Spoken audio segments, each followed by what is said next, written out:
It's time for our nursing tip of the week, and in this week's tip, we are talking about delirium. More specifically, we're going to be talking about ICU delirium, but really this stuff can be applied to any nursing practice where you're taking care of patients. Before we talk about how we reduce delirium in patients, I want to talk about why delirium is so bad for patients. This information came from the Society of Critical Care Medicine, and it's like mind-blowing. So the ICU Liberation Bundle, which is what we're going to be talking about, has been proven in multiple studies of more than 20,000 people to assist in all of these areas. So by reducing delirium, we decrease the likelihood of hospital death within 7 days by 68%, reduces delirium and coma days by 25 to 50%, reduces physical strength use by more than 60%, cuts ICU readmissions in half. How many of your patients come back to the ICU? Seriously.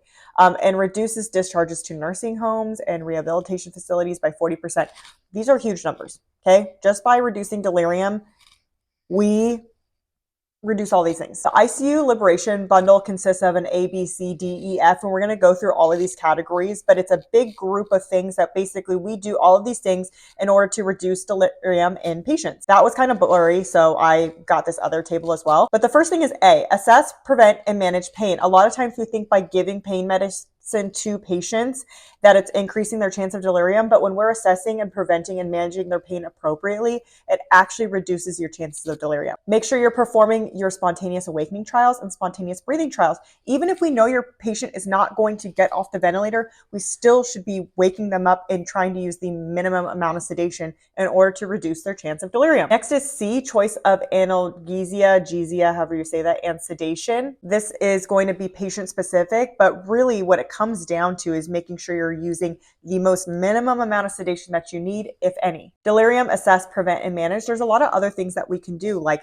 keeping patients awake during the day, having sun in, bright lights, TV, social interaction, trying to help them get good rest at night. Next is E for early mobility and exercise. We know that early mobility is good for our patients for a lot of things, but specifically for reducing delirium, the more you can get your patients up, moving, walking, sitting at the edge of the bed, sitting in a chair, even if they're on a ventilator, reduces delirium. And the last one is F, family engagement and empowerment. I know a lot of times we think, oh, the families are agitating patients and they're like not good for patients.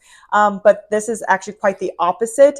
Granted, there are situations where families aren't good for patients. I'm not saying that that never happens, but families being involved and present helps reduce delirium because patients are recognizing familiar faces. They can keep them more oriented. So yeah, there's a lot that we can do as ICU nurses, very simple things to prevent delirium and have a huge impact.